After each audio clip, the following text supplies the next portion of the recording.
Hello friends, welcome back to my new log. ಎಲ್ರಿಗೂ ನಮಸ್ಕಾರ. Sagar FF ಚಾನಲ್ಗೆ ಸ್ವಾಗತ. ಇವತ್ತಿನ ಒಂದು ವಿಡಿಯೋದಲ್ಲಿ ನಾನು ನಿಮಗೆ ಮೊಳಕೆ ಕಾಳು ಸಾಂಬಾರನ್ನ ಯಾವ ರೀತಿ ಮಾಡೋದು ಅಂತ ಹೇಳ್ಕೊಡ್ತಾ ಇದ್ದೀನಿ. ತುಂಬಾ ಸಿಂಪಲ್ ಆಗಿ ಕಡಿಮೆ ಸಮಯದಲ್ಲಿ ಟೇಸ್ಟಿಯಾಗಿ ಈಸಿಯಾಗಿ ನಾವು ಇದನ್ನ ಮಾಡ್ಕೋಬಹುದು ಫ್ರೆಂಡ್ಸ್. ನೀವು ಚಪಾತಿ, ಮುದ್ದೆ, ದೋಸೆ ಏನಕ್ಕೆ ಬೇಕಾದ್ರೂ ಇದನ್ನ ಉಪಯೋಗಿಸಬಹುದು. ತುಂಬಾನೇ ಚೆನ್ನಾಗಿರುತ್ತೆ. ಮಕ್ಕಳು ಸಹ ದೊಡ್ಡವರು ಸಹ ಇಷ್ಟಪಟ್ಟು ತಿಂತಾರೆ. ಹಾಗಾದ್ರೆ ಬನ್ನಿ ನೋಡೋಣ ಯಾವ ರೀತಿ ಮಾಡ್ತಾರೆ, ಏನೇನೆಲ್ಲ ಹಾಕ್ತಾರೆ ಅಂತ. ನಾನಿಲ್ಲಿ ಮೊದಲಿಗೆ ಮೊಳಕೆ ಕಾಳು ಸಾಂಬಾರನ್ನ ಮಾಡೋದಕ್ಕೆ ಕೌಪೀಸು ಮತ್ತೆ ಬಟಾಣಿ ಕಾಳನ್ನ ತಗೊಂಡಿದ್ದೀನಿ. ಇದನ್ನ ರಾಜ್ಮಾ ಬೀನ್ಸ್ ಕೂಡ ಅಂತಾರೆ. ನೋಡಿ, ಇಲ್ಲಿ ನಾನು ಬಟಾಣಿ ಕಾಳು 3 ಪ್ಯಾಕೆಟ್ ಮತ್ತೆ ಕೌಪೀಸ್ 3 ಪ್ಯಾಕೆಟ್ ಅನ್ನ ತಗೊಂಡಿದ್ದೀನಿ. ಎಲ್ಲ ಮಾಲ್ಗಳಲ್ಲೂ ಸಿಗುತ್ತೆ ನಿಮ್ಗೆ.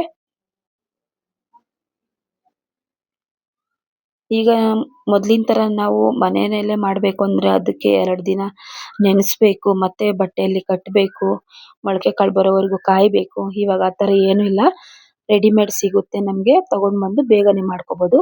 ನೋಡಿ, ಈಗ ನಾನು ಮುಳುಗುವಷ್ಟು ನೀರನ್ನ ಹಾಕೊಳ್ತಾ ಇದ್ದೀನಿ. ಈಗ ಅದಕ್ಕೆ ಸ್ವಲ್ಪ ಉಪ್ಪನ್ನ ಹಾಕೊಳ್ತಾ ಇದ್ದೀನಿ. ಉಪ್ಪನ್ನ ಹಾಕಿದ ನಂತರ ನಾವು ಮುಚ್ಚಳ ಮುಚ್ಚಿ ಇದನ್ನ ನಾವು 2 ವಿಸಿಲ್ ಕೂಗಿಸ್ಕೋಬೇಕು ಫ್ರೆಂಡ್ಸ್.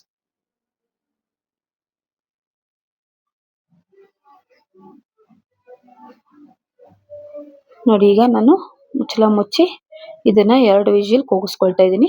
ಬನ್ನಿ ಅಷ್ಟರಲ್ಲಿ ಮಸಾಲೆಗೆ ಬೇಕಾಗಿರುವಂತಹ ಪದಾರ್ಥಗಳನ್ನ ನೋಡೋಣ. ಇಲ್ಲಿ ನಾನು ಟೊಮೆಟೊ, ಈರುಳ್ಳಿ, ಬೆಳ್ಳುಳ್ಳಿ, ಶುಂಠಿ, ಒಣಮೆಣಸಿನಕಾಯಿಯನ್ನು ತಗೊಂಡಿದ್ದೀನಿ. ಮತ್ತೆ ಕೊಬ್ಬರಿ ತುರಿ,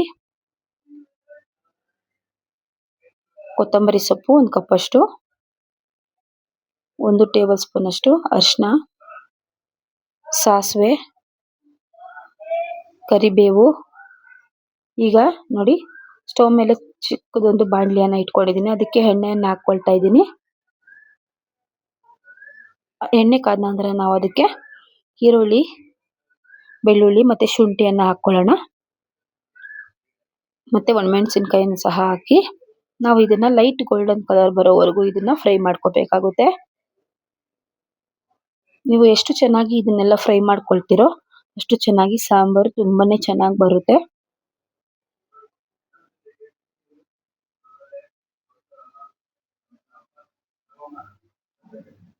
ನೋಡಿ, ಈರುಳ್ಳಿ ಚೆನ್ನಾಗಿ ಫ್ರೈ ಆಗಿದೆ. ಈಗ ನಾನು ಇದಕ್ಕೆ ಟೊಮೆಟೊವನ್ನು ಹಾಕೊಳ್ತಾ ಇದ್ದೀನಿ.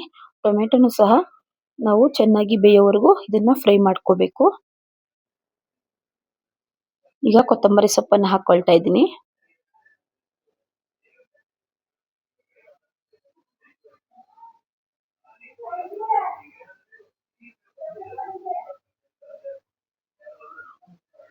ಈಗ ನೋಡಿ, ನಾನು ಕೊಬ್ಬರಿನ ಈ ರೀತಿ ಕಟ್ ಮಾಡಿ ಇಟ್ಕೊಂಡಿದ್ದೆ, ಅದನ್ನ ಹಾಕೊಳ್ತಾ ಇದ್ದೀನಿ 1 ಕಪ್ ಅಷ್ಟು. ಈ ತರ ನೀವು ಮಾಡ್ಕೊಡೋದ್ರಿಂದ ಮಕ್ಕಳಿಗೆ ತುಂಬಾ ಇಷ್ಟಪಟ್ಟು ತಿಂತಾರೆ ಫ್ರೆಂಡ್ಸ್. ಚಿಕನ್ ಸಾಂಬಾರ್ಗಿಂತನೂ ತುಂಬಾನೇ ಟೇಸ್ಟಿ ಆಗಿರುತ್ತೆ ಇದು ಸಾಂಬಾರು. ಆರೋಗ್ಯಕ್ಕೂ ಒಳ್ಳೇದು. ನೋಡಿ, ಈಗ ಚೆನ್ನಾಗಿ ಫ್ರೈ ಮಾಡ್ಕೊಂಡ ನಂತರ ನಾನು ಇದಕ್ಕೆ 2 ಟೇಬಲ್ ಸ್ಪೂನ್ ಅಷ್ಟು ಧನಿಯಾ ಪುಡಿಯನ್ನು ಹಾಕೊಳ್ತಾ ಇದ್ದೀನಿ. ಜಾಸ್ತಿ ಮಸಾಲೆನೂ ಹಾಕೋಬೇಡಿ, 2 ಸ್ಪೂನ್ ಹಾಕೊಂಡ್ರೆ ಸಾಕು. ಈಗ ಒಂದು ಅರ್ಧ ಟೀ ಸ್ಪೂನ್ ಅಷ್ಟು ಅರಿಶಿನವನ್ನ ಹಾಕೊಳ್ತಾ ಇದ್ದೀನಿ. ಹಾಕಿದ ನಂತರ ಇದನ್ನ ನಾವು 1-2 ನಿಮಿಷ ಸುಮ್ಮನೆ ಹಾಗೆ ಫ್ರೈ ಮಾಡ್ಕೊಳ್ಳೋಣ. ಹೀಗೆ ನಾವು ಫ್ರೈ ಮಾಡ್ಕೋಬೇಕು. ಫ್ರೈ ಮಾಡ್ಕೊಂಡ ನಂತರ ನಾವು ಇದನ್ನ ಸ್ಟವ್ ಆಫ್ ಮಾಡಿಬಿಟ್ಟು ಇದನ್ನ ನಾವು ಒಂದು 10 ನಿಮಿಷ ತಣ್ಣಗಾಗೋದಕ್ಕೆ ಬಿಡಬೇಕು ಫ್ರೆಂಡ್ಸ್. ಹಾಗೆ ಮಿಕ್ಸಿ ಅಲ್ಲಿ ಹಾಕೋಕ್ ಹೋಗ್ಬೇಡಿ, ಬಿಸಿ ಇರುತ್ತಲ್ವಾ, ಜಾರು ಬೇಗನೆ ಹಾಳಾಗ್ಬಿಡುತ್ತೆ. ಅದಕ್ಕೋಸ್ಕರ ನಾನು 10 ನಿಮಿಷ ತಣ್ಣಗಾದ ನಂತರ ನಾನು ಇದನ್ನ ಮಿಕ್ಸಿ ಜಾರಲ್ಲಿ ಹಾಕಿ ನುಣ್ಣಗೆ ರುಬ್ಕೊಳ್ತಾ ಇದ್ದೀನಿ. ನೋಡಿ, ಒಂದೇ ಸರಿ ಮಿಕ್ಸಿಯಲ್ಲಿ ಎಲ್ಲಾನು ಹಾಕೊಳಕ್ ಹೋಗ್ಬೇಡಿ, 2 ಸರಿ ಚಿಕ್ಕ ಚಿಕ್ಕದಾಗಿ 2 ಸರಿ ಹಾಕೊಳ್ಳಿ.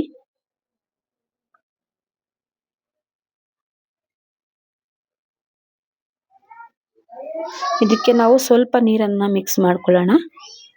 ಲೈಟಾಗಿ, ಜಾಸ್ತಿ ಹಾಕೋಬೇಡಿ. ನೀರನ್ನ ಹಾಕಿ ನಾವು ನುಣ್ಣಗೆ ರುಬ್ಕೋಬೇಕು ಫ್ರೆಂಡ್ಸ್. ನೋಡಿ, ಈ ರೀತಿ ನಾನು ನುಣ್ಣಗೆ ರುಬ್ಬಿಟ್ಕೊಂಡಿದ್ದೀನಿ. ಈಗ ಬನ್ನಿ ಅಷ್ಟರಲ್ಲಿ 2 ವಿಜಿಲ್ ಹಾಕಿಸಿದ ನಂತರ ನೋಡಿ ಹೆಂಗಿರುತ್ತೆ ನೋಡೋಣ ಮೊಳಕೆ ಕಾಳು. ನೋಡಿ ಎಷ್ಟು ಚೆನ್ನಾಗಿ ಬೆಂದಿದೆ, ತುಂಬಾನೇ ಚೆನ್ನಾಗಿ ಬೆಂದಿದೆ ಬಟಾಣಿ ಮತ್ತೆ ಕೌಪೀಸು. ಈಗ ಬನ್ನಿ ಸಾಂಬಾರ್ ಯಾವ ರೀತಿ ಮಾಡೋದು ಅಂತ ಹೇಳ್ಕೊಡ್ತಾ ಇದ್ದೀನಿ. ನಾನು ಇಲ್ಲಿ ಮೊದಲಿಗೆ ಸ್ಟವ್ ಮೇಲೆ ಒಂದು ದೊಡ್ಡವಾದ ಅಗಲವಾದ ಪಾತ್ರೆಯನ್ನ ಇಟ್ಕೊಂಡಿದ್ದೀನಿ. ಅದಕ್ಕೆ ಎಣ್ಣೆಯನ್ನು ಹಾಕೊಳ್ತಾ ಇದ್ದೀನಿ. 2 ಟೇಬಲ್ ಸ್ಪೂನ್ ಅನ್ನ ನಾನಿಲ್ಲಿ ಹಾಕೊಂಡಿದ್ದೀನಿ. ಎಣ್ಣೆ ಕಾದ ನಂತರ ನಾವು ಅದಕ್ಕೆ ಸಾಸಿವೆಯನ್ನ ಹಾಕೊಳ್ಳೋಣ. ಸಾಸಿವೆ ಚೆನ್ನಾಗಿ ಸಿಡಿದ ನಂತರ ನಾವು ಇದಕ್ಕೆ ಕರಿಬೇವಿನ ಸೊಪ್ಪನ್ನ ಹಾಕೊಳ್ಳೋಣ. ಈಗ ಬೇಯಿಸ್ಕೊಂಡಂತಹ ಮೊಳಕೆ ಕಾಳು ಇರುತ್ತಲ್ವಾ ಅದನ್ನ ಹಾಕೋಬೇಕು. ಇವಾಗ ನೀವು ಬೇಕಿದ್ರೆ ಫಸ್ಟ್ ಮಸಾಲೆಯನ್ನು ಹಾಕಿ ಅದನ್ನ 2 ನಿಮಿಷ ಫ್ರೈ ಮಾಡಿ ಬೇಕಾದ್ರೆ ಆಮೇಲೆನೂ ಸಹ ಹಾಕೋಬಹುದು. ಇಲ್ಲಾಂದ್ರೆ ಹೀಗೆ ಈ ತರನು ಹಾಕೋಬಹುದು. ನೋಡಿ, ಈಗ ನಾನು ರುಬ್ಬಿಕೊಂಡ ಮಸಾಲೆಯನ್ನ ಹಾಕೊಳ್ತಾ ಇದ್ದೀನಿ. ಹಾಕಿದ ನಂತರ ಇದನ್ನ ಚೆನ್ನಾಗಿ ಮಿಕ್ಸ್ ಮಾಡಬೇಕು ಫ್ರೆಂಡ್ಸ್. ಸ್ವಲ್ಪ ನೀರನ್ನ ಹಾಕೊಳ್ತಾ ಇದ್ದೀನಿ. ಮಿಕ್ಸಿ ಜಾರ್ ತೊಳೆದ ನೀರನ್ನ ಹಾಕಿ ಇದನ್ನ ಚೆನ್ನಾಗಿ ಮಿಕ್ಸ್ ಮಾಡ್ಕೊಳ್ತಾ ಇದ್ದೀನಿ.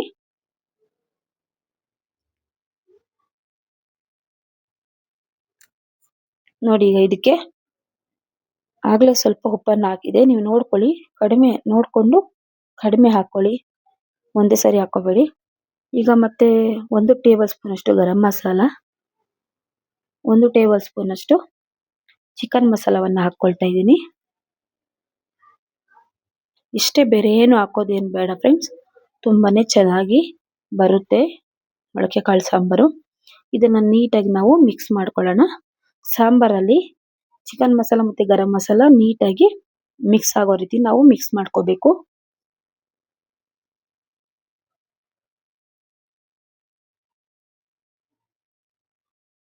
ನೋಡಿ, ಚೆನ್ನಾಗಿ ಮಿಕ್ಸ್ ಮಾಡ್ಕೋಬೇಕು, ಇಲ್ಲಾಂದ್ರೆ ಉಂಡೆಗಳು ಕಟ್ಬಿಡುತ್ತೆ. ಈ ರೀತಿ ಮಿಕ್ಸ್ ಮಾಡಿದ ನಂತರ ನಾವು ಮುಚ್ಚಳ ಮುಚ್ಚಿ ಒಂದು 5 ನಿಮಿಷ ಬೇಯೋದಕ್ಕೆ ಬಿಡಬೇಕು. ನೋಡಿ, ಇಲ್ಲಿ 5 ನಿಮಿಷದ ನಂತರ ನಾನು ಮುಚ್ಚಳವನ್ನ ತೆಗಿತಾ ಇದ್ದೀನಿ. ಸಾಂಬಾರು ಚೆನ್ನಾಗಿ ಕುದೀತಾ ಇದೆ. ನೊರೆ ಎಲ್ಲ ಕಾಣ್ತಾ ಇದೆಯಲ್ವಾ, ಅದೆಲ್ಲ ಕಡಿಮೆ ಆಗ್ಬೇಕು. ಆಗ್ಲೇ ನಿಮ್ಗೆ ಸಾಂಬಾರ್ ರೆಡಿ ಆಗಿದೆ ಅಂತ ಅರ್ಥ.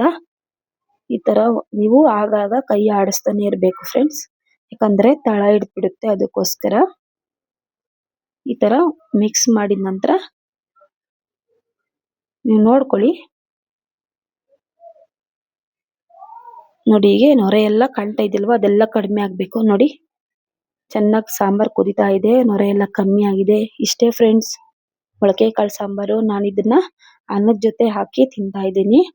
ತುಂಬಾನೇ ಚೆನ್ನಾಗಿರುತ್ತೆ. ನೀವು ಸಹ ಟ್ರೈ ಮಾಡಿ, ಹೇಗಿದೆ ಅಂತ ಕಮೆಂಟ್ ಮೂಲಕ ತಿಳಿಸಿ.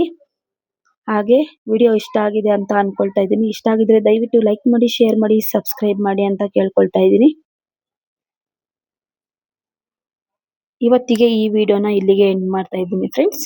Thank you.